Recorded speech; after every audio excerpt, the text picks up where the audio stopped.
August 8, 1969, unknown intruders broke into the fashionable Los Angeles home of movie director Roman Polanski and his pregnant wife, actress Sharon Tate.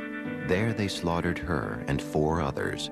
One night later, another home was invaded, and a middle-aged grocery executive and his wife were killed with equal brutality. In 2 days, an entire city was seized by fear. But it was months before the crimes were connected. When they were, a small, bizarre character named Charles Manson was charged with provoking his apparently fanatic followers to commit the crimes, and a national obsession to understand these people began. Who was Charles Manson? As he recalls it, the pain of Charles Manson's childhood began early. I'm a street child. I'm a runaway little girl at 15 years old out of Kentucky named Kathleen Maddox. I didn't have a husband. My husband's name was Scott. And he married somebody else and went down the road, and she went to Cincinnati and had a guy named Charlie Manson. Charles Manson was born on November 12, 1934, in Cincinnati, Ohio, in Cincinnati General Hospital. His mother, Kathleen Maddox, was just 16 and unmarried when he was born. His father was a Colonel Scott who'd briefly known Kathleen. She was very, very motherly looking. She was as motherly looking as my mother was. My mother went to prison for 5 years for strong-arm robbery. Her brother had to deal a trick in off the street and put the yoke on him to get some money to eat. But when I heard she was a prostitute, it just, I couldn't believe that either. And she went to prison, and I used to visit her in the prison visiting room. His mother's absence and rejection would make a life with her a dream of Charles Manson's throughout his childhood. Manson spent many of his early years in the small town of McMecken, West Virginia, with his deeply religious aunt and uncle, living by all appearances a not unhappy small-town life. The house was a big, older house, but it was beautiful. He had just about anything he wanted, I would say. His aunt and uncle and grandmother took him to church. He didn't like going. The only thing he really liked, was the singing. But Charles loved to sing. But some of Manson's outlook on the world came from another uncle, a mountain man. Out of the Kentucky mountains, when my uncle said, "We ain't surrendered, we're still rebels, and we'll be rebels until the end of time, because I ain't accepting no Yankee school." He said, "Don't go to those schools, boy." So when I was 9 years old, I set the school on fire, and I went to reform school. Between 1942 and 1947, Manson spent periods of time with his mother and her assorted lovers around the Midwest. But then, unable to place him in a foster home, she allowed the court to place him in the Gibault School for Boys. After 10 months, he ran away to find her, but she would not take him back. This was a turning point for Charles Manson. The only thing my mother taught me was that everything she said was a lie. And I learned never to believe anyone about anything. He ran away from school again and began a life of petty crimes, including breaking into grocery stores and stealing a bicycle. In 1949, after time in a juvenile center, he was sent to Father Flanagan's famous Boys Town. According to a 1949 article in the Indianapolis News, a dead-end kid who has lived in an emotional blind alley is happy today. He's going to Boys Town. Manson ran away 4 days later. Now just 13, he stole cars, broke into stores, and committed his first armed robberies. He was then sent to the Indiana School for Boys, where he claims he was raped and repeatedly beaten. He ran away 18 times. Now, the punishments escalated after he stole cars, committed armed robbery, and held up gas stations. He went from the National Training School for Boys to Natural Bridge Camp, to federal reformatories at Petersburg, Virginia, and Chillicothe, Ohio, where he was paroled in 1954. He was just 19 years old. Around this time in Los Angeles, one of Manson's future followers, Patricia Krenwinkel, was a little girl. Her comfortable childhood could not have been more different from Charles Manson's, but even her home was not without its sadness. During the time I was brought up, nothing was talked about. I mean, my parents' dissolution of their marriage, you don't talk about that. You don't talk about problems in the home. I never felt like I had a sense of who I really wanted to be or become. In 1949, Leslie Van Houten was born into a solid middle-class family in Altadena, California. From an early age, she wanted to help the world. Her parents, too, would divorce. I was always very creative girl, young girl, you know, artistic. But I never, for a while, I wanted to be a school teacher. Somewhere along the line, I got distracted and I lost motivation. Believe that I was desperately seeking someone that I could love and hold on to and call my own. That somehow my dad leaving had left a space there. In January 1955, back in McMecken, the 20-year-old Charles Manson married 17-year-old Rosalie Jean Willis. He held odd jobs, but continued to steal cars, driving them across state lines. 1944, I went to juvenile hall. I didn't get out till 1954. I got a little girl named Rose, stole some guns, went to Georgia, burglarized a store, got a straw hat full of dimes, and came to L.A. I turned 21 years old in the L.A. County Jail. I wasn't out but a hot second. I've been in jail all my life. It was one of the curious facts about Charles Manson. He would often manage to commit small-time crimes that nonetheless violated federal laws and would bring tough penalties. A suspended sentence turned into a 10-year term after he violated probation on a charge of forging a very small treasury check. I was struck by something initially, and that is that he had been sentenced to 10 years for attempting to cash a $43 treasury check, and he did 7.5 years. From 1951 to 1967, Charles Manson's rap sheet shows a range of crimes from mail theft to forgery to running prostitutes. It was at McNeil Island Penitentiary that Manson developed a skill at the guitar and an interest in music that would play an important part in later events. The man who taught him the steel guitar was an aging fellow prisoner, the renowned Depression-era gangster Alvin "Creepy" Karpis. More important, it was in prison with its rigid codes of behavior and its hierarchy that Manson developed his way of looking at the world. See, I never realized that people outside are much different than the people inside. People inside, if you lie, you get punched. You get misused. You don't lie to the lieutenant. Lieutenant don't lie to you. There's a certain amount of truth in prison, and being raised in prison, I was raised pretty much in the light of that truth. He did his own time. He pretty much refused to be programmed to go along with the expectations of the prison staff. He apparently spent a lot of time in his cell playing the guitar, writing music. He did attend a class, did very well in a power of positive thinking class, which I always thought was a part of his style. He was released from prison in 1967. It's been said that he asked not to be released. He'd now spent more than half of his 32 years inside, and prison was the only real home he'd ever known. What's more, Charles Manson had never known life with a real family. That would make a family of his own very appealing. Prison may have meant a life of little change for Charles Manson, but life outside was changing radically. It was a far different world now from the one he'd known before prison, and was one where his particular skills would serve him well. It was the mid-1960s, and the Haight-Ashbury district of San Francisco was, for hippies and others escaping the mainstream, the promised land. What we saw at its peak were literally thousands of flower children all over the country, all over the world, attracted to this movement, like moths to a flame. You know, summer in San Francisco.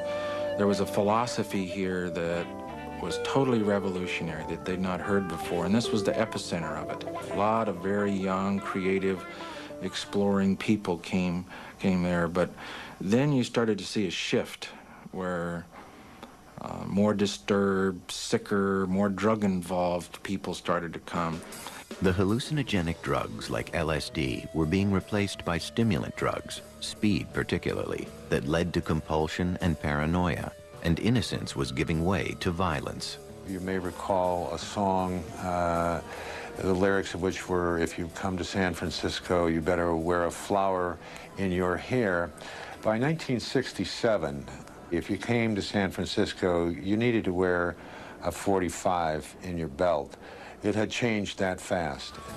The kids were still coming from all over the United States with the same set of expectations, but the welcoming committee was very, very different. There was a brand of street theater that was hard to imagine. If we are coming up to the beatnik area, all the stores out in this area, been taken over by the beatniks, and we see them in all shapes and sizes. I think this one is a girl walking in front of us. She has a hair ribbon, but it's hard to tell. It was a scene where if you grew your hair and talked the talk, you fit in. This was the scene which Charles Manson entered on his release from prison in 1967. When he came out, he initially told me that there was nothing I could do, that if that he could go back to prison. He was not afraid of it. He was not going to do parole if parole was going to be onerous. He was clearly an antisocial personality. He was superficial, he was glib, and he was very adaptable. And when I got out, all your children would come to me because they never had anybody to tell them the truth. He sized up people, I think, fairly quickly and fairly accurately. I think that's a skill you learn in prisons. He said, so your father just kicked you out of the house. And that started it. Lynette Squeaky Fromm joined up with Manson early on. It was easy to talk to him. And we talked on a number of levels. His mind intrigued me. Charlie was what he needed to be at any given time. Pat Krenwinkel was another early member of Manson's growing family. I met Charlie when I was living at the beach with my sister, and she came home and said to go down to a friend's house, which I did, and Charlie was there, and he was playing the guitar. And so I was introduced to him there. And that night, we slept together, and I felt really loved by him almost immediately, mostly because I think at that point I was really desperate for someone to care. When we made love, all I remember is just crying and crying to this man. I mean, it was like, because he said, oh, you're beautiful. I couldn't believe that. I just started crying. Manson's family grew to include men. One of them was the young, all-American Texan, Charles Tex Watson. Charlie used sex for, number one, when people would come and he wanted power over them, men, he would offer them whatever women he had. And he had certain women he always put out front, which he called his front street girls. They were the ones that he thought were the most beautiful, the ones that would be the most enticing. And that's what he would do. I mean, he was an excellent pimp.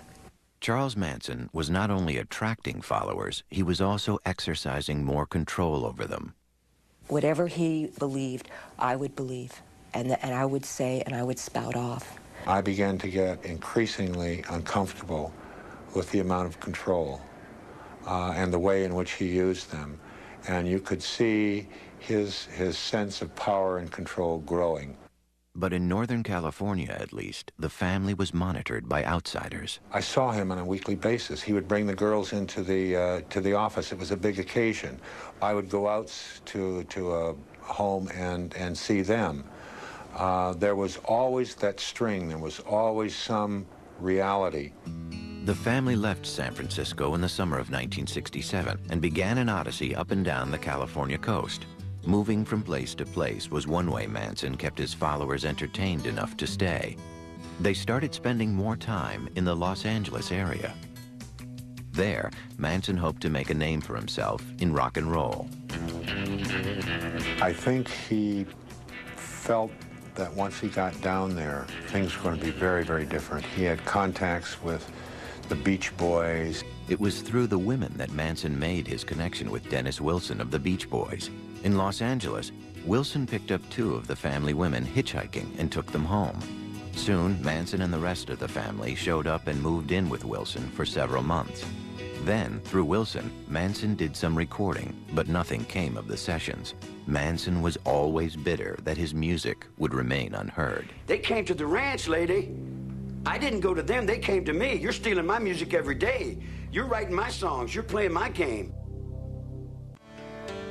In August of 1968, longtime family member Susan Atkins found the family a new home, an old Western movie set and now riding stable owned by an 80-year-old half-blind man named George Spahn.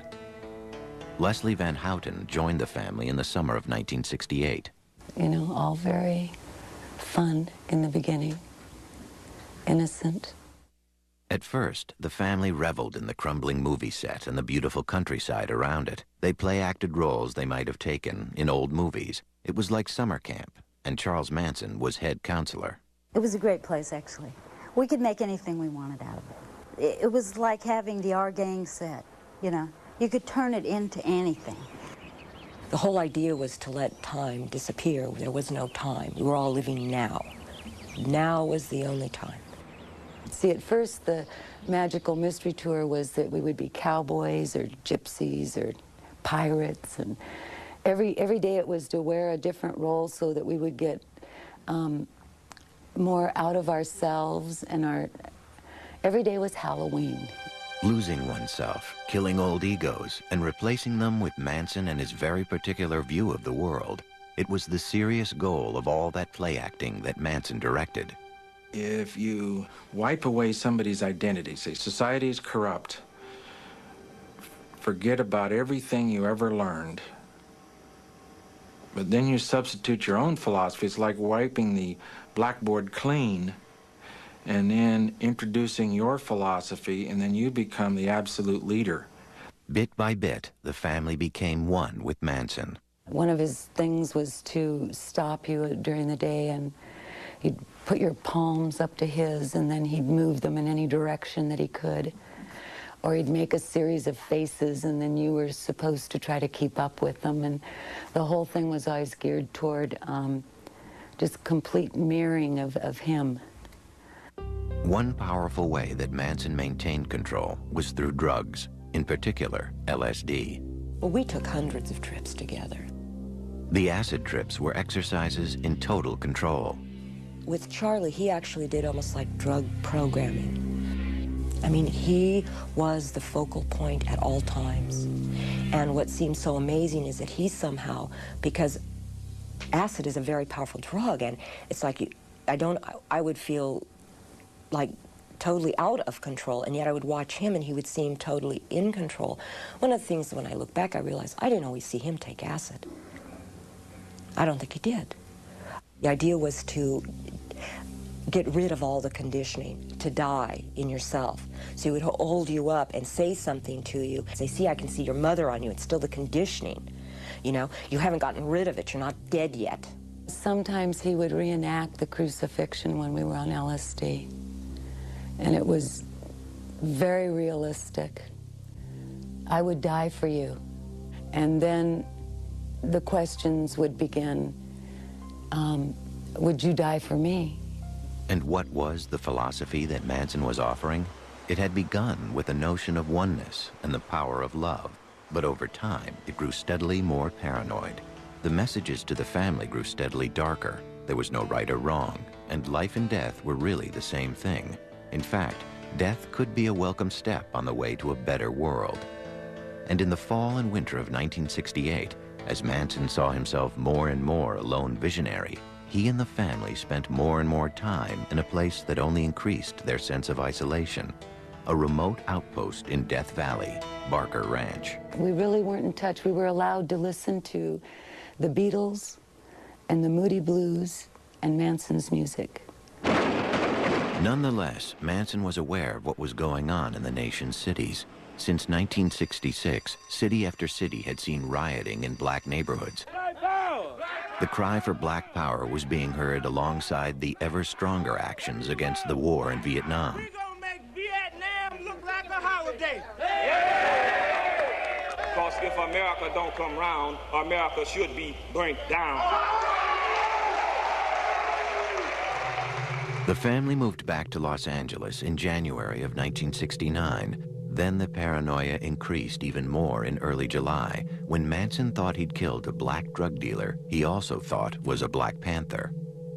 Now convinced that the full fury of the Panthers was soon to descend on the family, bitter about his failure to record his music, and most importantly, certain that a giant race war was impending, Charles Manson spent July and early August tense, paranoid, and angry. On the night of August 9, 1969, at a house on Cielo Drive in Los Angeles, actress Sharon Tate, wife of movie director Roman Polanski and 8 months pregnant, was at home with her friends, the hairstylist Jay Sebring, coffee heiress Abigail Folger, and Roman's friend Wojtek Frykowski. A young man named Stephen Parent was also on the site, visiting the home's caretaker. That night's murders began with some preparations at Spawn Ranch. I was with the children. We were in a trailer. I was with someone else, and we were in a trailer. And Charlie came and woke me up. And he said, "Get up. I want you to go somewhere." He said, "Get in the car." And I was in the car with Tex and Linda Kasabian and Susan Atkins. And he said, "Do everything that Tex says." And we were off. Tex Watson went onto the property first. When he came upon Stephen Parent in his car, he shot him 4 times. We heard gunshots. He came back and told us to come with him. And we followed. Trying to get into the house, he eventually, I think he went through a window or something, returned to a front door and allowed the rest of us to enter. There was a man that he was dealing with, and I think that was Jay Sebring, I believe. He had him on the floor or something, and he was going to tie him up. And he asked Susan to check the back rooms. And what began to happen is a scuffle started taking place between Tex and the man and Jay Sebring, and he shot him. And everyone else at that point obviously was getting really frightened and scared. And what eventually took place is that there was an attempt to tie everyone up.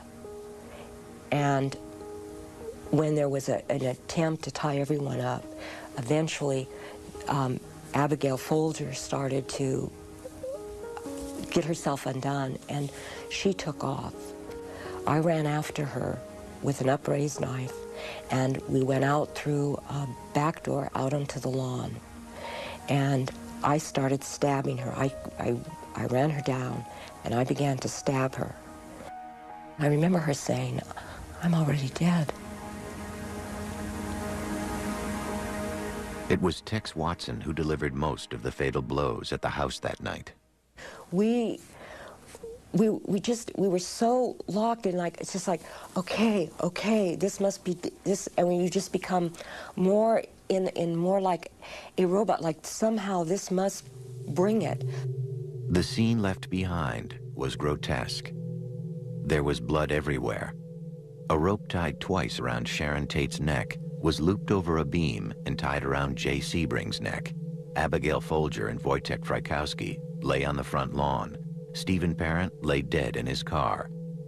And on the front door in Sharon Tate's blood was the word pig. Besides being shot and bludgeoned, the victims had been stabbed a total of 102 times. When I got back to the ranch, we got out of the car, Charlie came up and asked everybody how it went. But that was the first time I looked at him and I said, "Charlie, they were so young."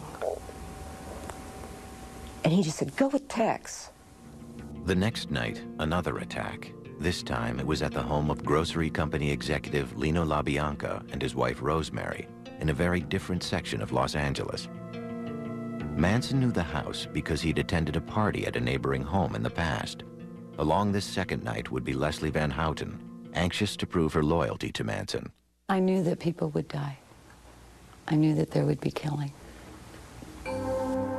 Manson, Van Houten, Krenwinkel, Watson, Atkins, and Linda Kasabian drove around for a while before they stopped at the LaBianca house. Manson went inside, tied up the LaBiancas, and then left. Pat had a knife, and I tried to hold Mrs. LaBianca down, and I couldn't do it. And Pat went to stab her, and she couldn't do it. Leslie was still trying to hold her because she was struggling, and I went and got Tex. And Tex went into the bedroom, and I stood in the hallway, and I looked into an empty room in the den, and I just stayed there, and I didn't move. And I have no sound memory of Mrs. LaBianca dying.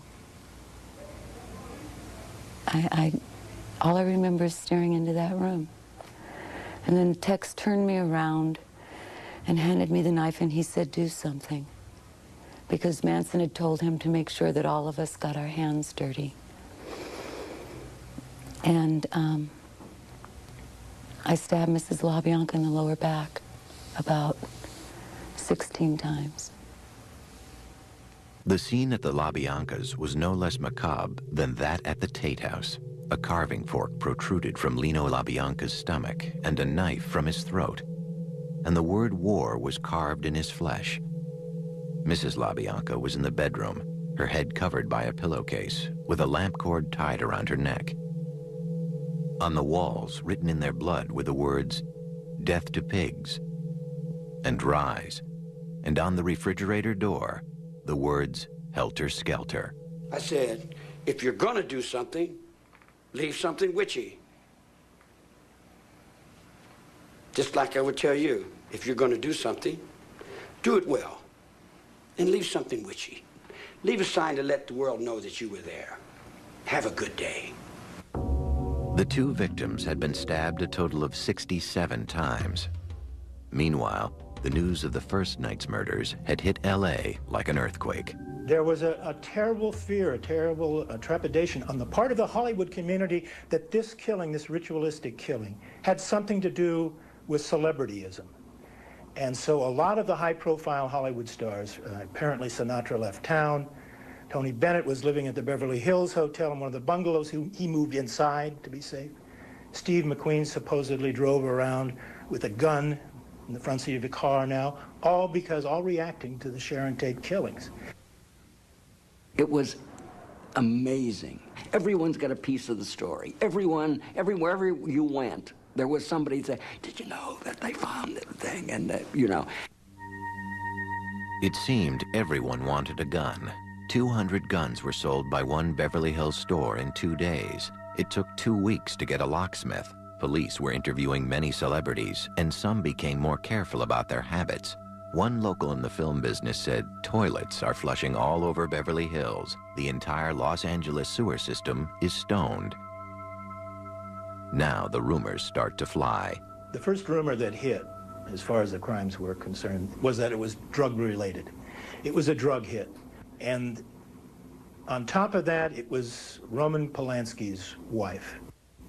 People knew about Polanski's film, Knife in the Water, all of these strange, dark, mystical movies involving drugs and sex and killings. Sharon not only didn't use drugs. In the beginning, you know, there were those who thought Roman had an involvement in this. It was conjecture Polanski quickly denied. It's terrible for him when he came back for the funeral. And Warren Beatty was telling me this. I mean, people thought he somehow had something to do, which, of course, he didn't. In spite of the obvious similarities between the Tate and LaBianca murders, the police believed that the second crime was merely a copycat incident based on news reports of the first, and the two investigations were run quite separately. During the investigation, the family was actually arrested and then released on an unrelated charge of auto theft. They then headed to the safety of Barker Ranch in Death Valley. On October 10th, the family was rounded up on new charges of auto theft and arson. And while they were in jail, the LA murder cases broke open. Family member Susan Atkins was implicated by another member in an earlier crime. Jailed in L.A., she blabbed to cellmates about the Tate and LaBianca murders. The more you kill, the better you like it, she told them. Then one cellmate repeated the stories to the police. In December of 1969, nearly 4 months after the crimes, Charles Manson and 5 family members were charged with the Tate and LaBianca murders. What some called the crime of the century would now move on to a trial that would mesmerize a city. The trial of Charles Manson, Pat Krenwinkel, Leslie Van Houten, and Susan Atkins for the Tate and LaBianca murders began on June 15, 1970. Manson demanded and was refused permission to serve as his own attorney. Still, from the beginning, it was clear that Manson was in complete control of the defense. You have to realize that I viewed Manson as being the main defendant. To convict his co-defendants and have him walk out of court, I think, would have been an unsuccessful prosecution. The problem was that Manson was not at the murder scene. He did not physically participate in these murders, so I had to bring him in by way of circumstantial evidence, and also by the law of conspiracy. At the heart of the prosecution effort was the bizarre story of Helter Skelter, the stranger-than-fiction doomsday scenario that Charles Manson had woven from his earlier certainty of a coming race war.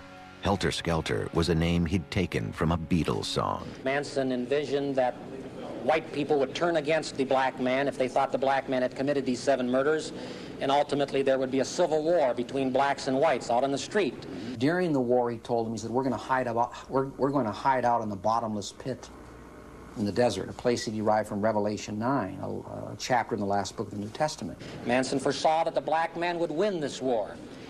But later on, he said the black man, because of inexperience, would simply not be able to handle the reins of power. So we would have to look around at those white people who had survived, who had escaped from Helter Skelter. And he said, we'll come out of the bottomless pit, and quoting Manson, we'll send Blackie on his way to picking cotton, and we'll take over the leadership of the world. The chief prosecution witness was Linda Kasabian, who had driven the car on the night of the Tate murders.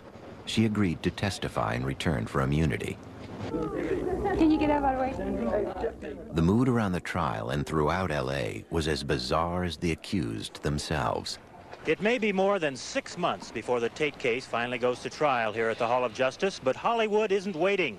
2 movies about the mass murders already are in the works. One producer said his film will concentrate on the hippie clan charged with murder and explain on the screen why they might have done it. Day after day, Manson would come into court and by turns intimidate and amuse. He was playing the people. He was playing to the courtroom. He was playing to the press. We had quite a few staring sessions. He was always staring at people, you know. He'd stare at the jury, and they would turn away. He'd turn around and stare at spectators. During the trial, as in their lives before, the 3 women took all their instructions from Manson. The entire proceedings were scripted by Charlie. Every day we'd meet, and he'd decide, well, today I want you each to stand up and hold your hands in some stupid symbols. You're going to get up and scream. You know, each day was scripted, and that day we proceeded through the events. With Manson, he believed that everything we did was creating some picture that was going to go out in the universe and somehow change it towards his, bend it towards his will. The daily march of Van Houten, Atkins, and Krenwinkel, smiling and singing, was unnerving to anyone who saw it on the news. The song they were singing was one that Manson had written.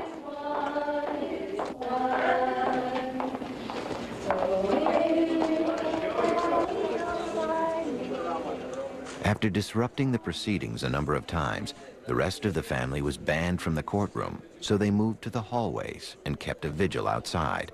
At first, the mood was almost festive.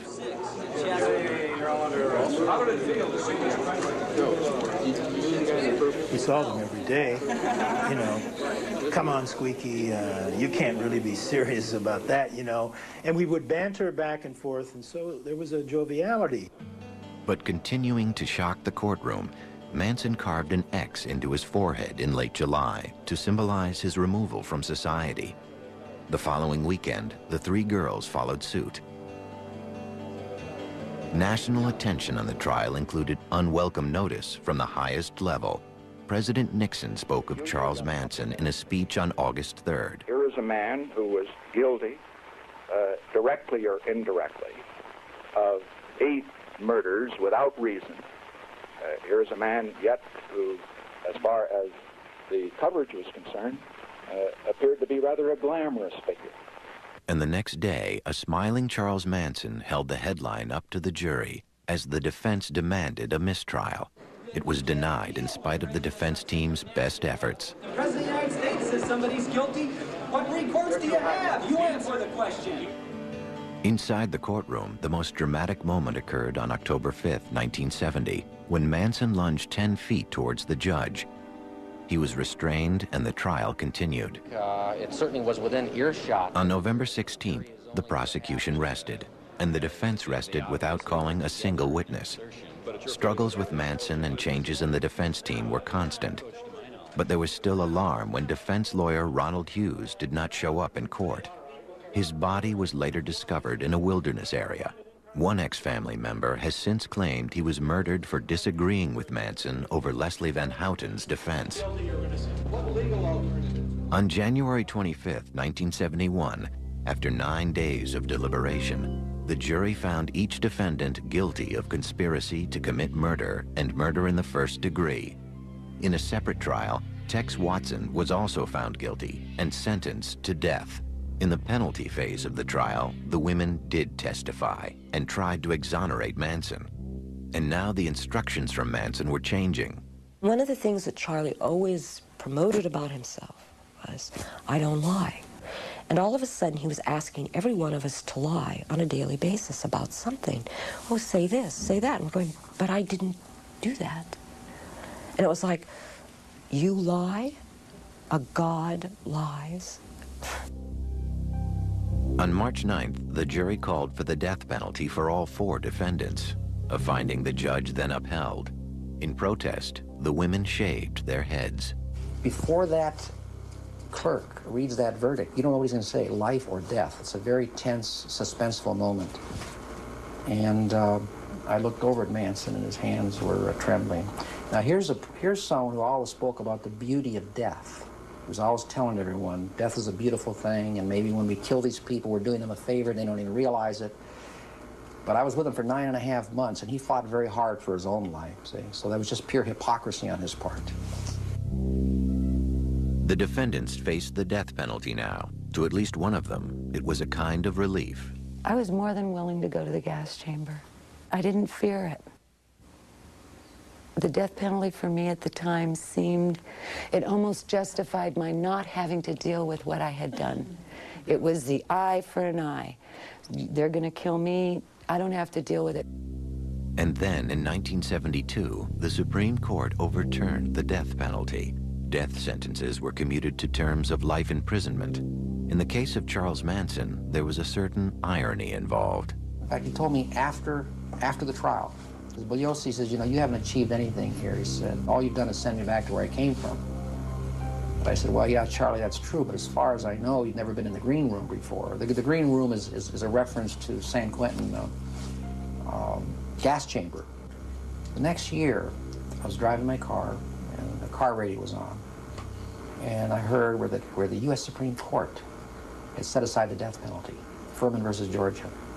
And the very first thought that came into my mind is that what Manson had told me at the end of the trial was true. That all we did is send him back to where he came from, and he doesn't mind prison life. So in a sense, and I hate to say this, in a sense, Manson has beaten the rap. It was 1972, and Pat Krenwinkel and Leslie Van Houten were still young women with a lifetime ahead of them, a lifetime to face what they had done. More than 30 years after the murders at the Tate and LaBianca homes, Charles Manson, Patricia Krenwinkel, Leslie Van Houten, Susan Atkins, and Tex Watson are all still in prison serving life terms. All have been reviewed for parole numerous times, but it's always been denied. You can have the rest of it and put me back in my cell. This is all I really want to do. Charles Manson has not even attended all of his hearings. I don't think there's a decision among you, is there? Now Charles Manson is moving into his 70s, and Tex Watson and the women are in their 50s. To listen to Manson, Pat Krenwinkel, and Leslie Van Houten today is to hear very different memories of those events well over a quarter-century ago. If anything, the older I get, the harder it is. Mrs. LaBianca was younger than I am now. I took away all that life. I see blood in here every day. Every day someone's getting shot, someone's getting cut, someone's getting beat. I've lived in that all my life, woman. That don't wrinkle up my forehead. You can pile out 100 dead bodies up in front of my cell, and it don't set me to do nothing. Every day I wake up and know that I'm a destroyer of the most precious thing, which is life. And living with that is the most difficult thing of all. And I do that because that's what I deserve, is to wake up every morning and know that. You know, it didn't happen overnight. He spent a lot of time taking middle-class girls and remolding them. I never broke nobody's will. I never told anybody to do anything other than what they wanted to do. Oh, Charlie's just absolutely lying. There wasn't one thing done that was even allowed to be done without his expressed permission. Wait a minute. I said, you do what's best for you. You do what you feel is right. You do what you think is right. Now, whatever you think is right, it's got to be right. All I'm doing is I'm walking with you, I'm walking the line with you, and I'm holding the line with you. What you do is up to you. It's got nothing to do with me. You know, I take offense to the fact that 25 years later, Manson doesn't own up to his share in this. I take offense to that. I take responsibility for my part. And part of my responsibility was helping create him. Every once in a while I get letters from children, and they seem to think that what we did is all right. There is nothing that we did that is all right.